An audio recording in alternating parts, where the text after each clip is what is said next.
Top! Hoje a gente tá com um sonzinho aí, ó. Não sei se vocês estão escutando como sempre. Um dia eu ainda vou escutar essa live depois que ela termina, né? Galera top, hoje, excepcionalmente, a gente não vai falar, apesar de eu estar aqui devidamente com o meu super crachado Cresce da OLX, a gente não vai falar hoje do mercado imobiliário, a gente não vai falar hoje de marketing digital, tá? A gente não vai falar hoje excentricamente, né, diretamente de cristianismo. A gente hoje vai falar de um assunto muito, mas muito desafiador, especialmente para mim, né? Não sei se vocês estão escutando, mas o Alex está batendo insistentemente, querendo entrar aqui. E, assim, eu nunca tive uma live tão desafiadora. Deixa eu só baixar esse som aqui que eu vou explicar pra vocês o porquê que essa live foi tão desafiadora pra mim. Só um minutinho, tá? Deixa eu baixar aqui. Só um minutinho. Mais um minutinho. Só mais um.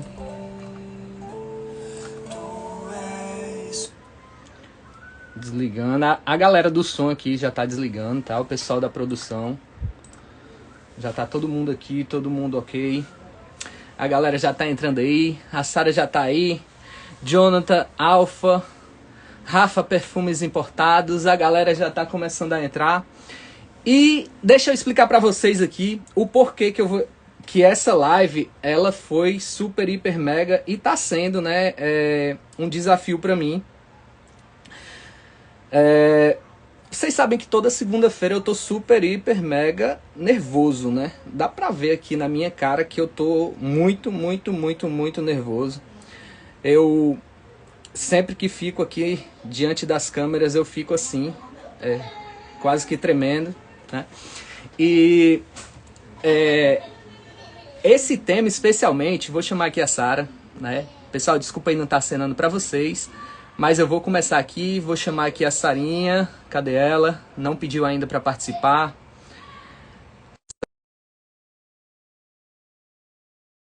Tá aqui. Jonathan, a maninha vai entrar ou ela vai entrar pelo teu perfil? Deixa eu saber aqui como é que vai ser.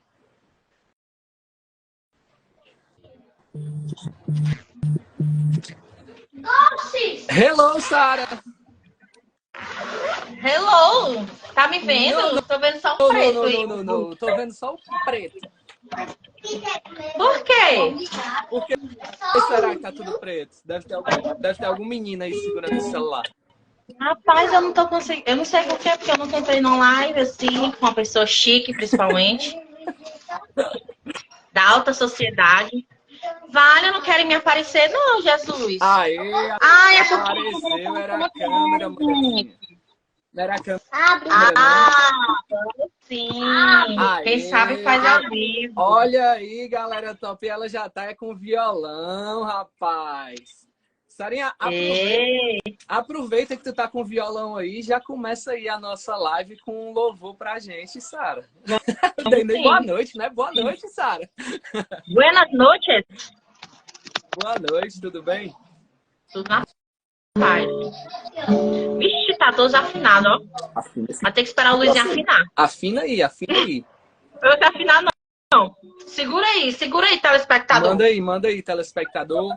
Ó, vou chamar agora o intervalo. Ei, rapaz, o que é que vocês dois estão fazendo aí, hein? Sim, galerinha top, deixa eu falar pra vocês. Pra mim, foi um desafio muito grande. Sabe por quê?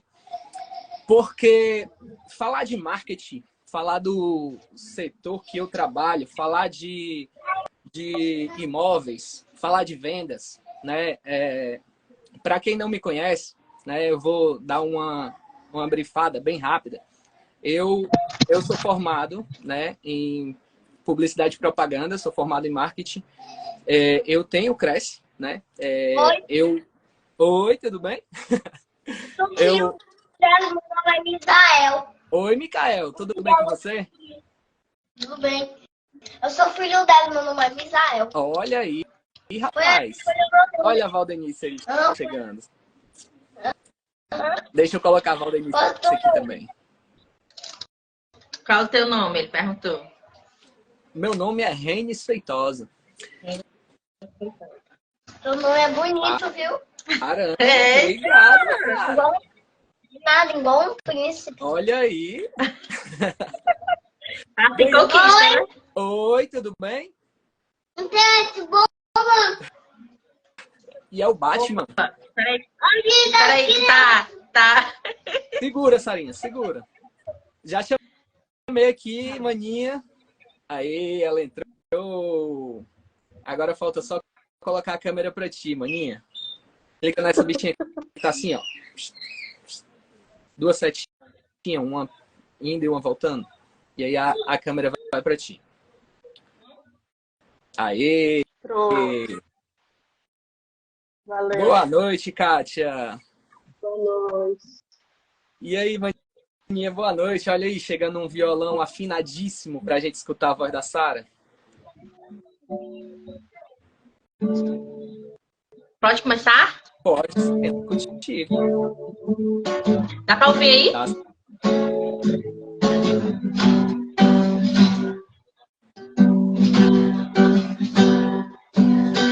Mesmo sendo assim, pobre pecador, Deus me ama. Mesmo sendo falho, mesmo sem merecer, Deus me ama. Se estou forte, se eu estou de pé, Deus me ama. Se estou fraco, se eu estou caído, Ele não deixa de me amar. Sem o seu amor, sem o seu perdão, o que seria de mim? Deus me amou tanto que entregou seu filho para morrer em meu lugar. Canta, Miguel. Deus me ama e o seu amor é tão grande, incondicional. Deus me ama e o seu amor é... Esqueci o final da música. Deus me ama, seu amor é tão grande, incondicional. Deus me ama e Ele está sempre de braços abertos para mim.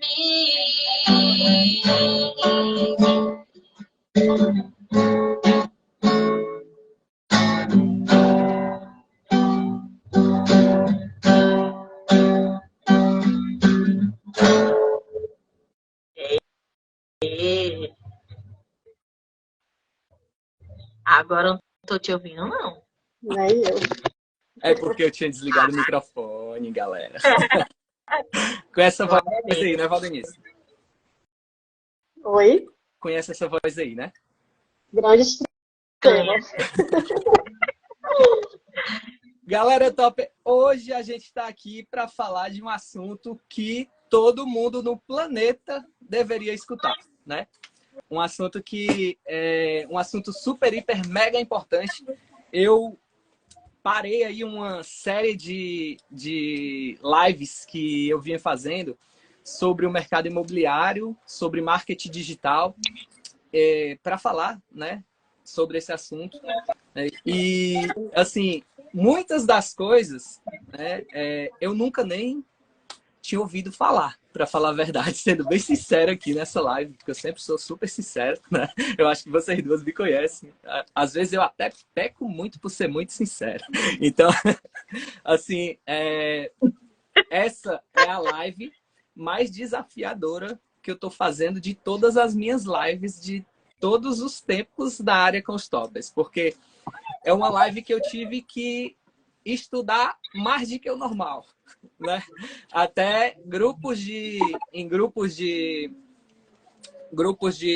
acompanhamento, né? Eu entrei em grupos de WhatsApp para poder entender um pouco mais, para poder saber como que esses grupos e tudo mais, para tentar viver um pouco e saber como que as pessoas elas tentam se ajudar, como que elas tentam fazer, como que né? Só que assim, nada é mais edificante ou nada vai fazer com que nós que não temos esse dia a dia, né? Nada vai ser mais claro de que a vida de vocês, né? De que a experiência de vocês, né? E o que eu preciso, eu acredito que seja o que a maioria das pessoas precisam, né? Que é o conhecimento, que é a vinda de vocês para a gente. Como que a gente deve se comportar em determinadas situações e o que significa várias e várias coisas, meu Deus do céu. Quantas sílabas o pessoal... sério, eu comecei a ver o pessoal... para começar, é TEA. Valdenice, você que é psicóloga, por favor, o que é TEA? Como é que ela aparece, Reni? Tô vendo só eu. Queria que aparecesse ela. Tu não... Eu saio para ela aparecer. Eu tô vendo vocês duas. Eu tô vendo só você. também. Eu só vejo você, Reni. Tem certeza? Pessoal, você está vendo os três ou vocês estão vendo só dois? 3. Não, eu só vejo você, Reni. Depois eu... Tá vendo? Você tá me vendo, ou Val? Tô te vendo, Sara. Tô te vendo. Ela tá parecendo linda e maravilhosa como ela é normal. Então pronto, vai, continua aí.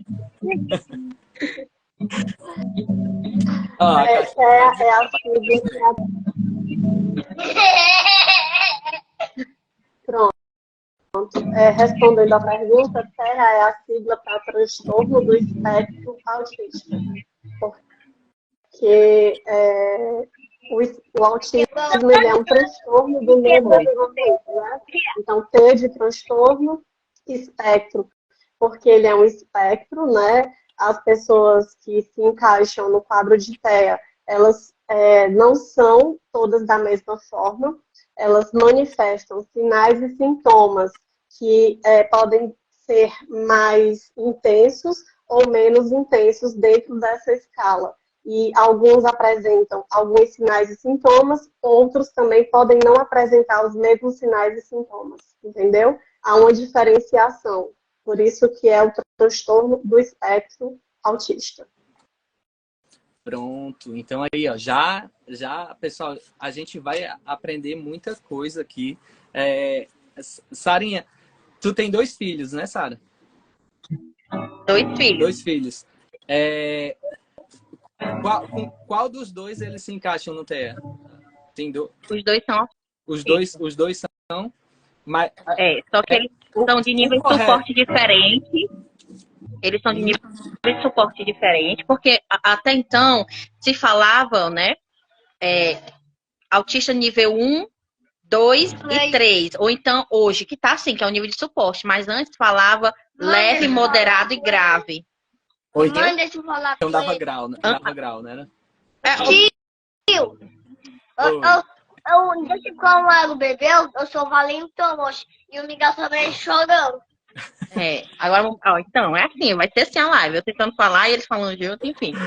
Então, assim, a dificuldade hoje, o que eu enfrento, né, com eles, é porque, para muitas pessoas, o nível de suporte 2 se dá a crianças não verbais, que é tipo uma criança que não fala. Então, o fato de se comunicar bem, de falar, as pessoas já acham que é levinho. É levinho porque fala, entendeu?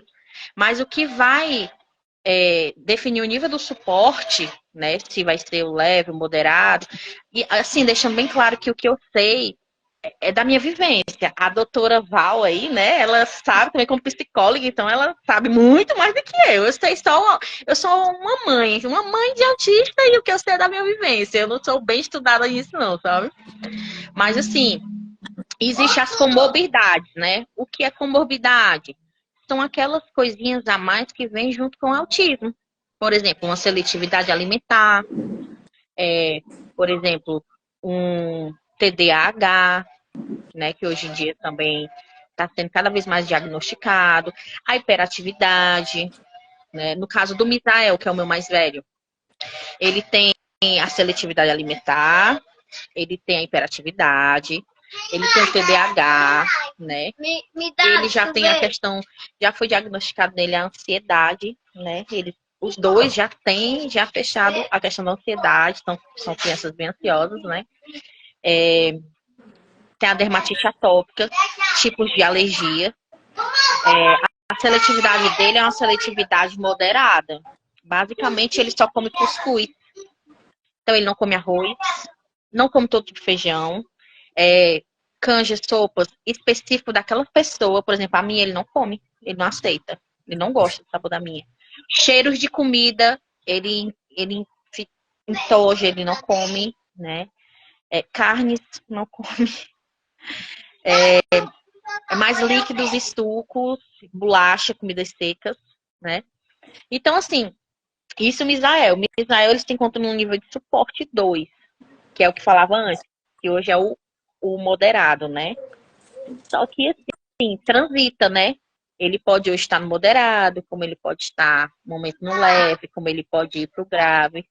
Porque é muito complicado quando se rotula assim, leve, moderado e grave. Por quê? Porque na comunicação pode ser leve, porque ele consegue se comunicar bem. Mas, por exemplo, para entender uma regra, para entender um perigo, para se alimentar, né? Para outras questões, ele já vai poder ser um moderado grave. Então, não tem como dizer exatamente é leve, exatamente é moderado, ou exatamente é nível de suporte 1 ou 2. Por quê? Porque isso ele transita, vai depender de qual área ele vai ter mais necessidade. Não é isso, doutora? Exatamente. Por isso que é o espectro, né? Como eu falei agora há pouco. E aí essa questão de os graus, esse termo ele foi abolido e ele servia muito como rótulo mesmo para as pessoas no espectro autista, né? E na questão que a Sara falou de níveis de suporte, que é a linguagem que se usa atualmente, ela veio exatamente para tirar essa questão do rótulo, né? E para que as pessoas entendam que é a quantidade que as crianças, jovens e adultos no TEA precisam de ajuda. Esse suporte é a ajuda que eles precisam. Então, alguns precisam de menos ajuda, outros precisam de uma ajuda substancial e outros precisam de muita ajuda. Então, é exatamente isso que significa nível de suporte. Show. Sara falou perfeitamente. Pronto. E eu queria só dizer uma coisa que deixa eu falar. Pode falar. Eu sou psicóloga de formação, né? Eu acho que eu vou me apresentar aqui um pouquinho. Eu me chamo Valdenice, sou psicóloga de formação, sim, mas o meu contato com o autismo, ele também veio a partir do diagnóstico do meu filho, do Arthur, né? Quando eu atendia na clínica, que agora também eu não estou atendendo, quando eu atendia na clínica, eu era psicanalista, atendia na abordagem da psicanálise, e eu atendia pessoas adultas. Então, o meu contato com o autismo, ele veio a partir do Arthur, e por conta do Arthur eu comecei a estudar bastante sobre autismo. Claro, né, eu já tinha ouvido e estudado um pouco na graduação, mas me intensificar nesse estudo realmente veio a partir do diagnóstico. Assim, é difícil a gente encontrar alguém que se interesse pelo assunto se não tiver um familiar, né, com algum tipo, né, de espectro, né? Não sei nem como chamar. Como é que Pode chamar de transtorno. de transtorno, né? Pronto. Se não tiver nenhum familiar, dificilmente alguém vai buscar conhecimento desse assunto, né? Eu percebi isso. Tipo, eu A entrei não ser que num realmente grupo, seja um né? profissional da área, né? Ou se for A não ser que profissional. realmente seja um profissional da área. E Aham. interessante que do Misael eu consegui perceber bem precoce, porque assim, do nada eu tive vontade de entender o que era autismo. E aí, bem antes de ter filhos, então eu já tinha visto algumas características, algumas coisas. Então, com o Misael, com 1 aninho, eu já conseguia perceber características nele. E aí eu via coisa que médico nenhum via. Eu passei por 5 médicos diferentes e todos diziam que ele não era autista. Médicos, eu falo de médicos. Aham. Então, assim, numa avaliação que eu fui, a médica falava, mas ele reconhece os animais. Eu sim, ele reconhece, mas ele não fala, ele não interage, ele tem bastante frustração. Aí eu falei, a senhora acha comum uma criança, quando você diz um não, tacar a cabeça na parede até ficar roxo, se morder até se rasgar, até sangrar? O médico disse pra mim que era uma fase, porque é como se ele tivesse um gênio forte. Tem uma personalidade. Não, ele tem um gênio forte. Pode deixar ele chorando, mãezinha. Doutor, mas ele chora 1 hora sem parar. Não, mas pode deixar 1 horazinha, o fôlego dele vai acabar um pouquinho, ele vai ficar como se fosse assim, meio querendo desmaiar, mas logo ele retorna, volta. Eu, tipo, meu Deus, que médico louco, vou deixar meu filho quase desmaiar de chorar. Porque não pode dar carinho, não podia botar no colo, porque eu tava mimando. Era isso que eles diziam pra mim, que eu tava mimando o meu filho, entendeu? E assim, é difícil, porque até os profissionais, eles não sabem lidar com as situações, entendeu? Eles não sabem nem diagnosticar direito. Viu, Reni? Aham. Essa é uma dificuldade que a gente tem aqui no Brasil. São poucos os profissionais que têm realmente capacitação para poder lidar com o transtorno do espectro do autismo, reconhecer os sinais e sintomas e fazer um diagnóstico adequado. Eu também passei por situações parecidas com essas que a Sara narrou. A gente vê os sintomas claros, a gente está ali no cotidiano com a criança e para a gente está nítido que o desenvolvimento dela não está normal, mas quando você chega para os profissionais, eles ficam justificando aquilo que você está vendo e às vezes até fazendo você parecer culpado. Então, infelizmente, a gente tem esse cenário meio retrógrado aqui no nosso país. E aqui em Fortaleza, então, né, no Nordeste, isso ainda acaba ficando mais precário, às vezes, em algumas localidades. É triste, né, escutar isso, porque, assim, estudando sobre, eu vi muito relato mesmo. Muito relato parecido com esse que vocês estão falando. E eu vi muito uso de sigla, como eu falei para vocês, né? Uma das siglas que me chamou muita atenção foi a sigla ABA. ABA, né? Aí eu fiquei vendo aba eu vi muito na igreja, né? Na igreja a gente vê muito aba. Mas aí o que é aba? E aí a pergunta de novo para psicóloga, por favor, o que é A aba? aba é uma ciência baseada na análise do comportamento. Estão ouvindo? Uhum. Pronto. A aba é uma ciência baseada na análise do comportamento que dá base para as terapias implementadas com a criança autista. Existem outras terapias? Existem outras terapias. Mas a aba é que tem vastos estudos que confirmam a eficácia, né, que tem maior comprovação científica, com resultados expressivos quando a criança recebe o ABA desde cedo, inclusive antes mesmo, porque assim, existe uma situação que alguns médicos, esses que não estão tão familiarizados com a questão do autismo, que dizem que o diagnóstico ele só pode ser dado depois dos 3 anos, após os 3 anos. Só que o que é que se sabe atualmente? Que quanto mais precoce o diagnóstico, melhor é o prognóstico da criança. Porque o cérebro dela, quanto mais cedo, mais moldável, né? O que a gente chama de neuroplasticidade. Então, quanto mais cedo, mais moldável. Então, esses estímulos que são dados através da terapia com base em ABA, quanto mais cedo eles forem dados e quanto mais intensivo, a literatura científica fala de 15 a 40 horas semanais, no mínimo 15, no máximo 40 horas semanais, e a gente, claro, avalia, né, se a criança não está ficando muito cansada, se não está sendo, então é caso a caso, mas é no mínimo 15 horas semanais de ABA. Então, quanto mais estímulos a criança recebe, e quanto mais intensivo esses estímulos, melhor é o prognóstico dessas crianças. E quanto mais cedo elas receberem também. Então, a aba é isso. É uma ciência. E de acordo com essa tem um detalhe, informação... tá? Fala aí, Sarinha. Ainda tem um detalhe. O Misael, ele entrou na fila de espera por uma neuro, certo? Ele tinha 2 anos. Ele vai fazer 6 anos, ele ainda tá nessa fila de espera. Ele tá 4 anos esperando uma neuro. Isso, ele tem, porque a gente conseguiu, um amigo que conhece um amigo, que trabalha com um amigo, que tem um neuro, que foi lá, encaixou e colocou, mas O jeito pela brasileiro. fila de espera, até hoje ele não foi chamado.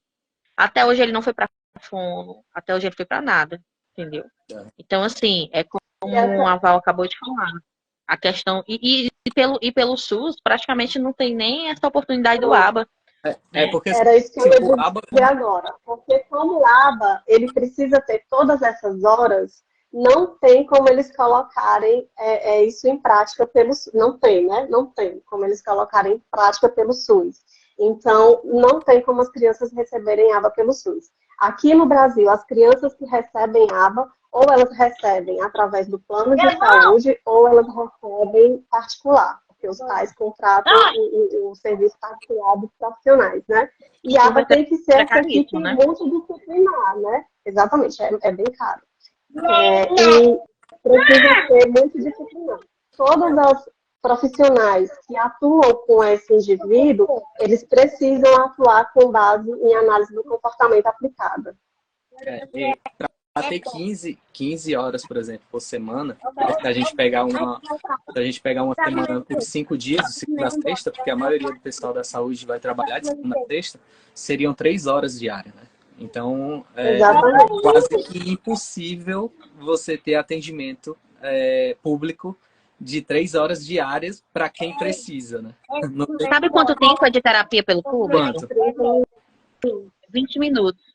20 minutos. Aqui no 2 vezes por semana. 2 vezes por semana. Se o terapeuta for toda semana. Dá 40 minutos. Por semana, se eles forem bem direitinho. Então, assim, hoje eles estão fazendo na Casa da Esperança, né, a fundação que tem. No caso, eles já conseguiram mais tempo lá. A terapia deles é de 3 horas da tarde até 4h40. Terça e quinta já deu uma melhorada. Só que em contrapartida, poucos profissionais. Não tem fono, falta fisioterapeuta.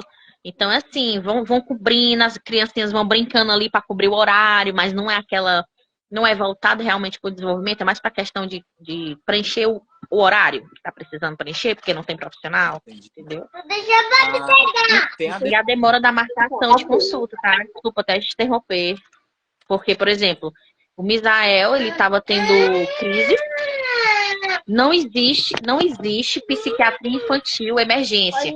Por exemplo, tem um hospital da Messejana para alguém que está em psicose, que tiver em mania, com algum transtorno, consegue, vai internado, tem uma avaliação. Não tem para ele. Não existe. A gente tem que conter dentro de casa até conseguir, de alguma forma, e uma vaga para um psiquiatra ou para um neuro em média de espera, isso que eu estou falando tudo pelo público, né? Que é a minha realidade de hoje. Mais ou menos 8 meses. Então, para a emergência do Misael, está marcado para janeiro, desde junho desse ano. Então, para janeiro, uma emergência. 7 meses para... Emergência com a criança tendo crise. Caramba, parece até piada, né? Agora, deixa eu dizer, em relação a esses comportamentos, é exatamente aí que a aba atua.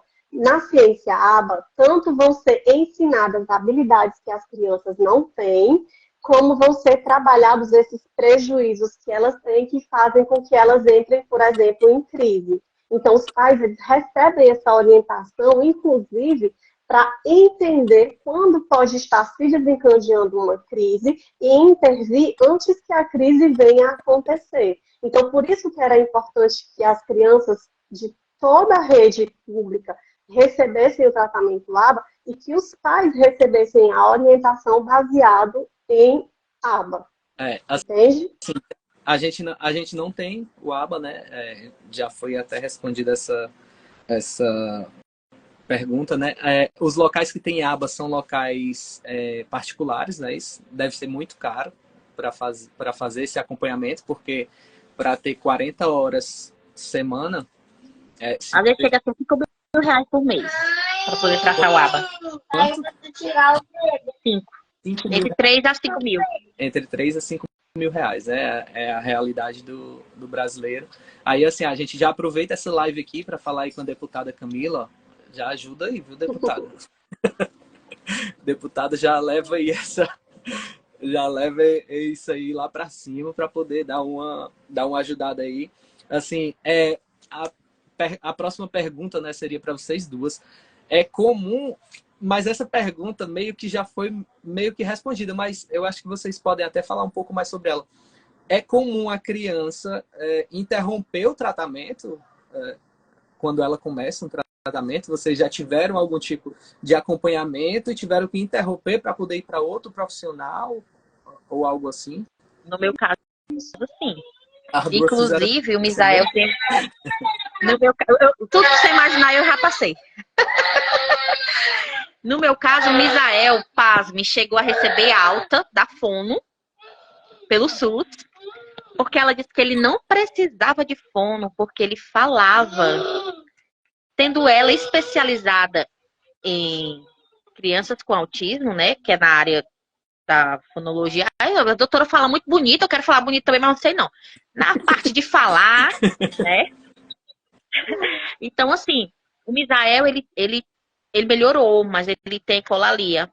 O que é ecolalia? Repetição de palavras. Pode ser ecolalia imediata, que é quando você fala algo e a criança repete na mesma hora. Ou pode ser a repetição tardia, que é a ecolalia tardia. O Misael, ele tinha os dois bem forte. Então, por exemplo, se você chegasse para ele e dizia, olá, tudo bem? Ele falava, olá, tudo bem? A pessoa pensava que ele estava perguntando, mas ele estava repetindo.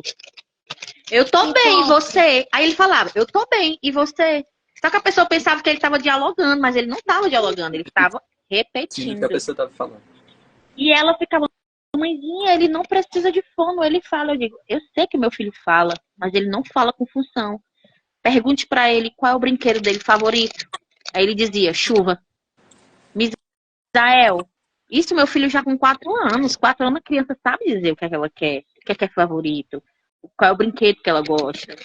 Cadê o papai e a mamãe? Cadê o papai e a mamãe? Ele não sabia dizer, tá ali a mamãe, com 4 anos. Então, assim, ela não percebia isso. Aí a gente vai e troca de fono no SUS. Aí como é que troca, Sara? Vai pra fila no final, lá no 0 de novo. Pra você passar todo esse processo de novo pra ir outro. Aí chega em outro, não deu certo, aí você vai pra fila de novo. Aí tem uma hora que você nem troca mais. Você, infelizmente... desiste. Tem o que não tem, não que existe. Não, a gente não pode desistir, porque se você desiste do tratamento, você desiste do seu filho. Tem como. E a gente precisa estimular ele, né? Na verdade, o que é que a gente faz? Que é o caso da Val, que é o meu caso, de muitas mães. Nós mesmos começamos a ler, a ver vídeos, a estudar, para ter um pouquinho de noção, para tentar estimular eles um pouquinho mais. E não depender só das terapeutas, estimular em casa também. Então, a gente começou a fazer esse trabalho. Quando foi que eu percebi uma diferença? Quando a gente fez um plano, eu morava em Horizonte ainda, fizemos um plano do Apivida, fomos numa clínica, e lá ele tinha 2 vezes por semana, 30 minutos. Mas sabe aqueles 30 minutos que parece que é o dia todo? O meu filho evoluiu de uma forma assim, não sei explicar. Ele começou a falar frasezinhas, já começava a dizer, mamãe, Misael tá triste. Que ele falava na terceira pessoa, né? Que é uma característica também. Hoje ele fala, eu estou triste. Hoje ele fala, mamãe, Misael comer fome. Então ele estava dizendo, mamãe, eu estou com fome. Eu ficava assim, às vezes eu chorava de emoção, porque ele estava aprendendo a se comunicar comigo, né? E lá eu vi essa evolução. E aí vem a questão financeira, deixar de trabalhar para dar um suporte melhor, né? Você vê que a Val, né, tem profissão, trabalhava, também optou em se dedicar mais. Hoje eu voltei para o mercado de trabalho, né? Para poder justamente eu tentar ter uma renda melhor para dar um suporte melhor para eles. Então, hoje eles já estão com plano de novo. E a gente já vai do zero de novo, fazer, né, toda a busca de um profissional. Estou nesse processo de profissional. Hoje em dia, os planos de saúde não cobrem mais terapia. A gente tem que pagar cada terapia que tiver. Cada uma por semana tem que pagar o valor por fora do plano. Que agora não tem mais cobertura total, é parcial, uma parte só. Não é com coparticipação, é tipo parcial. Ele cobre tudo, menos as terapias. Porque estava um gasto muito grande para as empresas e as mães estavam processando, né, para poder conseguir ter as terapias. E aí tem essa troca. Agora, a única coisa que eu não troco, que é muito difícil, eu não troco. Aliás, só troquei uma vez, foi a neuro dele. A primeira neuro eu não aceitei, eu não quis. Ela olhou na minha cara e disse assim, o seu filho não é autista, porque ele tá olhando nos meus olhos, ele me abraçou e ele falou comigo, ele disse, me deu bom dia. Como assim, gente? Autista não fala? Autista não olha nos olhos, ele pode não, em alguns casos, ele pode não permanecer o olhar. Ele olha e reduz, mas abraçou ela disse que ele não era autista, porque autista não aceitava toque. Como pode um especialista falar isso? Eu não aceitei, não quis, eu fui atrás de outra. E agora deu certo, né? E aí, Maninha, e no teu caso? Como é que foi a troca? Ah, Maninha não, Valdenice, doutora. Em relação ao Arthur, né, a gente não faz não é na capital, a gente mora na região metropolitana. E aqui muda pouco de profissional, mas eles têm uma questão de rodízio, né? Então, às vezes, isso atrapalha, por quê? Porque a criança já tem vínculo com o profissional e aí vai ter que construir o vínculo agora com outro profissional. E isso pode ser prejudicial, porque ela já estava avançando e aí pode ser que ela retroceda ali para poder... Isso.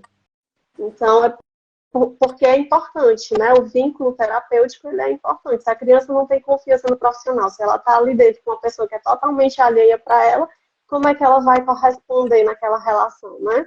Uhum. Então, tem essas questões também. Tá, assim, para ajudar a gente aqui, né? Que nós somos amigos de vocês. Qual a forma correta? Só para fortalecer mais. Qual a forma correta da gente falar, né? Da gente se direcionar.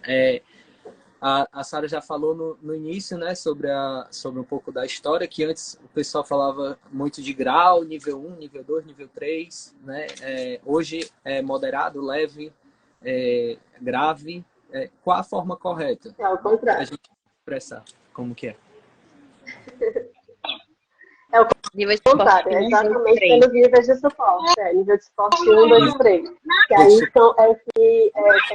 tem relação com a necessidade de ajuda que a pessoa com autismo precisa, né? Se ela precisa de muito suporte, um suporte realmente ali, praticamente 24 horas, ela é um autista considerado grau 3 de suporte. Se ela precisa de um suporte substancial, mas não é exagerado dessa forma, ela não precisa ficar ali 24 horas você do lado dela, fazendo, né? Porque tem pessoas com autismo que têm dificuldade até de comer, precisam de auxílio para comer. Pessoas que já são adolescentes e ainda não desfraudaram, entendeu? São muitas questões envolvidas no espectro do autismo, do transtorno, exatamente. Então, substancial é nível 2 de suporte. E que precisa de pouco suporte, menos suporte, é nível 1 de suporte. E tem até a variação também. Tem até a variação tem até a variação se tá em terra ou se tá em água, né? Porque tem alguns autistas que se botar dentro da piscina pode deixar nível 0 de suporte, né? Pode deixar lá que ele fica o dia todo lá tomando banho, tranquilo, né? Tô sabendo aí de uns que pode deixar que ele fica lá o dia todo. Brincadeiras à parte, né? Essa questão de piscina é uma coisa bem complexa, porque tem alguns que não tem noção nenhuma de perigo, né? E aí, piscina é uma situação que causa muito acidente com pessoas autistas. Ele já pulou em piscina, que a gente pegou ele no ar, na piscina funda, ele não tem noção. Ele ama a água, ele pula dentro, a onda vindo alta, ele se joga, ele não tem medo. A gente morre de medo dele se afogar. Ele já se afogou algumas vezes, na verdade. Mas assim, tipo, deslizezinho é algo que, entendeu? Ele ama demais estar dentro de piscina. Não quer sair. Se tiver piscina, ele nem come. Ele passa o dia todo só dentro da piscina. Assim, hoje, qual a principal necessidade de uma mãe atípica? Vocês têm essa resposta ou são várias as necessidades? São todas, né, Sara? Eu acho que hoje que eu tô sentindo mais dificuldade, que eu sempre senti, mas uma das que eu mais sinto é um suporte para a mãe e para o pai. A gente vive num nível de cansaço, de fadiga mental, física, muito alto. Então, assim, para você ter noção, esse mês de novembro eu faço 15 anos de casado com o Luizinho. 15 anos. 6 anos que a gente teve o Misael, né? 6 anos, vai fazer 6 anos, o Misael tem 5 anos. Mas desde quando a gente teve eles, a gente nunca passou um dia fora, só nós dois. Ou foi curtir só a gente. Então tem 6 anos que a gente só vive pra eles. Literalmente. E assim, a gente sabe que isso é uma realidade de muitos casais em alguns momentos. Mas quando se torna uma criança, quando é uma criança atípica, é ainda mais complicado. Transtorno do sono. Então é mais assim, tipo um cuidado com os pais, na questão de nem todos têm uma rede de apoio. É ficar um pouco com a criança, para os pais, sei lá, dormir um pouco. Ficar um pouquinho menos sem barulho, ou só aquela tensão de criança enfiando o dedo dentro da tomada, subindo em cima dos móveis, pegando vidro. É tipo assim, a gente fica em estado de alerta 24 horas. A verdade é essa. Estado de alerta direto. Então, até quando a gente quer dormir, às vezes a gente não consegue dormir, desligar. Porque a gente tem, de repente, como fosse assim, tá dormindo? Tá, entendeu? Tá até o som da gente é um sono agitado. Não é um sono, pelo menos o meu, né? Cada criança tem as crianças que são mais calmas, dormem tranquilamente. Os meus, não. Sem remédio, eles nem dormem. Eles viram o dia. Então, eu acho que hoje o nível que o que eu sinto mais dificuldade é assim, no cansaço físico, na compreensão das pessoas, porque no nível de suporte moderado, grave, né, como as pessoas conhecem, vamos lá, o nível 2, 3, né, as pessoas conseguem ver melhor. Às vezes, estereotipias, um andado de ponta de pé, um grito, movimentos de mão, né, que é o flap. Então, isso as pessoas já olham e já dizem, aquela criança é autista, ou aquele jovem é autista. Mas no caso dos meus, que não tem tantas estereotipias, que é a estereotipia, justamente, flap, movimento de mão, andar de ponta de pé, pular, os meus não tem muito. Mas ele tem uma rigidez cognitiva muito grande, tem uma baixa tolerância à frustração muito grande. Se tiver muito barulho, eles ficam agitados. A Val vê como é que eles no culto. Eles não param, né, Val? Porque, assim, o barulho, muita gente, eles gritam muito. Então, às vezes, as pessoas dizem assim, é só falar que ele entende. É só ser mais dura que eles vão compreender. Você tem que falar com um tom mais forte. Você está sendo muito calma. Isso me irrita, sabe? Porque, assim, eu sei que não é isso. E as mães que vivem isso também sabem que não é isso. Entendeu? Então, assim, é como se fosse assim, não, ele é autista. Não, ele é autista, mas ele tem que se comportar como uma criança que não é. Então, ele acaba que tem esse padrão, a sociedade cobra deles um padrão de uma ação que é prevista com a pessoa típica, quando eles não são típicos, eles são atípicos. Por quê? Porque até então eles não têm tantos... Eu vou falar estereotipias porque é o que mais as pessoas veem. Não tem tanta estereotipia, entendeu? Então, até para eu sair na rua com eles, eu tenho que sair com eles sinalizados, porque se ele tem uma crise, um grito, ou ele se jogar no chão, as pessoas tentarem perceber que ele é autista. Porque assim, eu tenho que me justificar por eles, para as pessoas. entendeu? Isso é cansativo. E pra ti, Denise? É exatamente isso, é exatamente isso. Acho que para a maioria das famílias é isso. A rede de apoio realmente ela é bem precária, né, para as famílias atípicas e realmente existe muita falta de compreensão na sociedade. As pessoas elas olham com julgamento, elas não procuram entender o que está por trás do comportamento, né? Porque o que acontece? As pessoas elas só veem a ação da criança e o autismo ela é uma deficiência invisível. Se fosse uma criança numa cadeira de rodas, você já olhava e já via que é um deficiente físico. Mas no caso do autismo, é uma deficiência invisível, é o que a Sara falou. Muitas vezes a gente precisa que a criança se caracterize, né, coloque ali o crachá, para que as pessoas vejam que ela é uma criança com deficiência, uma deficiência que é invisível. Mas ainda assim, muitas vezes, como a sociedade ela não tem muita informação sobre isso, não tem muito conhecimento, não procura se informar também, né? Infelizmente a gente acaba sofrendo esse tipo de ação, de olhar de julgamento, de fala reprovatória da ação, sem entender que se é uma criança que o cérebro funciona diferente, será que a conduta que a gente tem com uma criança que tem um padrão de desenvolvimento normal, né? Colocar entre aspas, normal. Será que vai funcionar a mesma correção para ela? Será que não é para agir de uma maneira diferenciada? Porque esse cérebro também funciona de uma maneira diferenciada, de uma maneira divergente, né? Então, se a sociedade fosse mais informada, isso é uma questão, inclusive, de políticas públicas, né? Porque, como você bem disse, as pessoas por iniciativa própria, elas não vão em busca dessa informação. Infelizmente, elas não vão. Elas só vão saber o que é isso quando a deficiência, e aí agora eu quero falar das deficiências de forma geral, quando a deficiência chega dentro da casa dela. Então, infelizmente é assim, não deveria ser, mas infelizmente é. E aí, quando a gente se depara com a deficiência dentro da casa da gente, a gente começa a entender realmente que as coisas são bem diferentes. São bem diferentes do que a gente imaginava que fosse. E os julgamentos são de todas as formas, tá?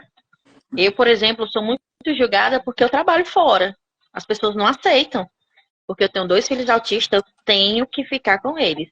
Mas ao mesmo tempo que eu fico com eles, eu não consigo, porque é bem difícil também conseguir um benefício. Eu tentei o benefício BPC, negou, coloquei advogado, negou.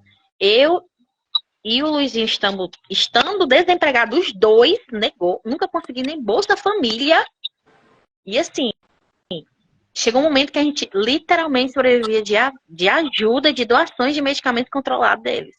A situação, um salário mínimo com um gasto de R$ 380 de remédio controlado, porque a criança só pode receber o remédio controlado a partir de 5 anos que ele consegue o atendimento no CAPS. E até agora eu ainda estou tentando colocar meu filho no CAPS. Até aí você tem que comprar, sem nenhum suporte financeiro. Então, quando eu optei a voltar a trabalhar, até hoje estou julgada. Não é para eu trabalhar, é para eu ficar só com eles. E as pessoas que julgam, nenhuma tem a coragem de dizer assim, ó, deixa uma tardezinha eles aqui para poder tu dar uma descansada, porque tu fica com eles direto. Então, de qualquer maneira, você é cobrada e julgada, principalmente as mães, principalmente as mulheres. Viu? Mesmo ele com 6 anos, ainda não conseguiu o benefício. Eu já consegui, ele já passou na avaliação com a enfermeira, que você vai, se inscreve, tem avaliação, aí ele passou. Aí agora, qual é o próximo passo, Sara? Ter agenda pro psiquiatra. Aí bota aí mais 1 ano, 2 anos, porque infelizmente assim, a demanda é muito grande, poucos profissionais, poucas vagas. A não ser que eu conheça alguém lá de dentro, que sempre tem que ter alguém que conheça alguém. A verdade é essa. Detalhe aí que a Camila, antes a Camila tinha colocado aqui uma mensagem, são tantas as dificuldades, temos que ter mais amor e 0 julgamentos. E aí eu vou abrir aqui para falar, a gente tem um grupo aqui, né? E eu tinha que estar nesse grupo, tinha que estar lá 7h30. Eu cheguei lá 8 e pouco da noite, né? E aí uma das pessoas que estava lá no grupo disse assim, chegou na hora de terminar, já estamos terminando, né? Aí eu respirei bem fundo, aí sentei, Aí Jesus tocou aqui no meu ombro. Calma, meu amigo, tenha calma. Aí eu respirei, sentei, aí a gente continuou e a paz reinou. Mas essa pessoa que falou isso não sabia que eu tinha chegado em casa 7h30. Porque eu estava no cliente até 7 e pouco da noite, né? E tinha vindo voado para casa para chegar em casa, ajudar a dar banho no Alex, a ajudar a arrumar as coisas, pegar a Luciana voada aqui para poder botar ela dentro do carro e sair daqui até lá, para tentar chegar lá para poder manter o compromisso, né? A pessoa só estava neurótica, querendo que a gente chegasse lá no horário e não se colocou no lugar, né, de mim. E assim, é tão fácil você apontar ou julgar, né, que as pessoas esquecem da empatia. A maioria das pessoas, elas esquecem de se colocar no lugar das outras pessoas, até nessas pequenas coisas. Eu estou dando esse exemplo meu porque isso é uma pequena coisa comparado, né, ao que eu imagino que vocês recebam, não só uma coisa esporádica, mas quase que diariamente, né? Assim, a gente vê que as pessoas ficam... Só o jeito das pessoas olharem, às vezes, já é pior do que falar alguma coisa. Eu tô falando besteira, não? As pessoas têm preguiça de entender, se capacitar, isso é em todas as áreas, na igreja. Você não vê capacitação de como ensinar, por exemplo, a palavra de Deus para as crianças de uma forma que elas entendam. Tipo, perceber como a criança funciona para poder falar ou interagir com ela. Eu já conversei com a Val sobre isso também. Então, assim, é muito mais fácil deixar elas soltas dentro da sala e dar aula para as outras crianças do que... só é uma criança que é assim, na sala tem 10, vamos dar aula para as 10 e deixa ela brincando aqui com o carrinho, ou fazendo o que ela quer, ela tá bem, não tá atrapalhando ninguém. Isso não é só... Isso é na escola, isso é em todo lugar. E hoje eu tava... Meu filho não é convidado para aniversário, entendeu? Não é convidado, os meus filhos não são convidados para aniversário. Não são por quê? Porque são agitados demais, grita muito, bagunça. As pessoas não querem isso. E é triste, porque eles veem a fotinha, todo mundo posta no status, todo mundo posta. Isso é de longe, é de todo canto, é da igreja, é da família, é do primo, é do vizinho, entendeu? É todo canto. Então, assim, eles perguntam, hoje eles, graças a Deus, têm essa mentalidade de mamãe, por que eu não fui? Porque todo mundo tava, né? Às vezes você até se pergunta até que ponto é bom eles entenderem ou não, porque é complicado, eu vou falando e eu vou falando a verdade, filho, porque você é muito agitado e as pessoas às vezes não gostam muito de barulho, de pessoas muito agitadas, mas quem gosta de você de verdade vai lhe convidar, você vai estar participando. Ele sim. Aí ele, então tá bom. Eu falo de uma forma que ele compreenda, mas que ele entenda que ele é diferente, que ele é especial e que ele é amado assim. E eu trato o autismo dentro da minha casa com algo de naturalidade. Meu filho chegou lá, eu sou o Misael e eu sou uma criança autista. Ele já fala. Então, o autismo para ele não é algo que ele tenha medo. Porque também tem famílias que escondem o autismo da criança e do adolescente. A criança nem se entende porque que é daquele jeito. Misael, tá na hora de tomar risperidona. É o remédio para me acalmar, né, mamãe? Eu disse, sim, você precisa ter ele. Viu, Sara? Depois me dá. Pra se acalmar e pra dormir. Aí ele, tá bom, mamãe, tá bom. Aí ele toma. Ele quer saber tudo como funciona, o porquê, de onde vem. Tudo pra ele tem que ser bem didático. Ele quer saber todos os detalhes. É uma característica também desse caso. Algumas psicólogas e algumas psicopedagogas já falaram que eu tenho TDAH, tem hiperativismo, tem algumas coisas. Depois eu vou fazer uns exames. Eu acho que tu tem TDAH e hiperatividade. Tu acha? Formado no Google. Eu descobri que eu tenho TDAH por causa das crianças, que a gente começa a ler déficit de atenção, falar demais, interromper, impulsividade, agitação, falar muito. Tudo isso tá dentro do TDAH. Assim, na minha época, há uns 82 anos atrás, né, mais do isso, né, a gente não tinha tanto número de casos, porque a gente não tinha, né, gente que fosse fazer os exames, né? fosse atrás e tudo mais. Hoje a prevalência ela tá 1 por 36, né? E a tendência ela é aumentar, né? E assim, qual é a a tendência e a esperança desses diagnósticos futuros aí, doutora? Assim, com esses diagnósticos sendo feitos ano a ano, aparecendo, qual a tendência que o que a gente pode esperar com isso? Na verdade, essa prevalência aí do autismo, ela é uma prevalência que é mensurada lá nos Estados Unidos, no CDC, né, que é um órgão que é referência, e aí toma-se esse valor com base para todos os outros lugares do mundo, né? Aqui no Brasil a gente não tem nenhuma pesquisa para saber os números de autistas aqui, então a gente importa esses números de lá, porque provavelmente é um número similar. Então, a cada 36 crianças, uma nasce com autismo, né? Então, essa questão de por que aumentou tanto? Muita gente pergunta isso, né? Porque, por exemplo, 10 anos atrás era, se eu não me engano, um pouco mais de 100, não, menos de 10 anos atrás, era um pouco mais de 100 para uma criança. E hoje está nesse número, né? Porque é muita gente.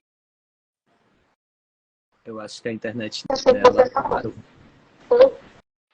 Tá travado? Estão me ouvindo agora? Deu certo? Sim, Eu agora sim. ouvi até o 100, até o 100. Pronto. 100 para 1. Hoje a gente está com 36 para 1. Vai aumentar? Não sabemos se vai 36, aumentar. Tá 36, Val? Isso. 33. A última, 36. A última divulgação do CDC foi de 36. Essa pesquisa, ela é feita a cada 3 anos. Então, essa pesquisa que foi divulgada agora, ela foi feita há 3 anos atrás. E a que tinha sido feita anteriormente era de 44 para 1. Então, já houve esse número a mais, né, no caso, a menos, que é bem expressivo. Então, será que vai continuar aumentando? Não sabemos. O que a gente sabe é que houve esse aumento, porque existem muito mais profissionais capacitados realmente para fazer o diagnóstico. Tem se falado sim mais sobre autismo, apesar de aqui no nosso país ainda ser deficitário, mas a gente está falando de onde? Dos Estados Unidos, do CDC, que é um órgão referência. Então lá eles já estão bem à frente da gente, né? Uhum. E aí, por conta da questão da especialização, mas também se sabe que os hábitos, os costumes, a alimentação mudou muita coisa, né? Então, tem a base genética, que a maioria dos casos é de origem genética, mais de 90% dos casos é de origem genética. Tem as questões ambientais. O que é questão ambiental? Por exemplo, remédio para epilepsia que a mãe tomava, e aí impactou no desenvolvimento do feto dentro do útero. Alguma infecção que a mãe teve enquanto estava gestante, aí gerou um problema no desenvolvimento dentro do útero. Então, isso também é possível gerar autismo, entendeu? Mas também existem um modus operandi de vida do ser humano que mudou muito, né? Muitos agrotóxicos. Então, existem estudos nessa linha também, para saber se isso não influenciou para que tenham esse aumento de casos expressivos, né? Mas há uma tendência a se estabilizar esses números, é o que alguns especialistas falam. Muito embora a gente sabe que em termos de ciência nem todos concordam, né? Porque já tem também estudos que dizem que daqui a pouco vai ter pelo menos um autista em todas as residências. Já tem gente que afirma isso. No entanto, não há um consenso, né? E a gente vai ter que esperar para ver. Mas sim, que bom que existem mais estudos, que a informação está chegando, que tem se intensificado muitos estudos para ajudar, tanto na questão medicamentosa com os sintomas, quanto na questão de tratamento, né? Então, é possível as nossas crianças evoluírem, sim. Por isso que essa questão de ser um espectro, isso também não é estagnado. Pode falar. Desculpa, a gente tem 1 minuto aqui para acabar a live, eu acho. Mas, porque ela tá derrubando agora com 1 hora. Deixa eu te falar, você falou aí, comentou sobre genética. Galera, se a live cair, a gente não vai voltar, tá bom? Só pra ficar claro. É, tu tinha falado sobre genética, né? E aí é bom deixar claro uma coisa, que a genética, ela não define se a criança vai nascer autista, né? Ela só explica um pouco disso, porque assim, quando a gente fala genética, as pessoas pensam,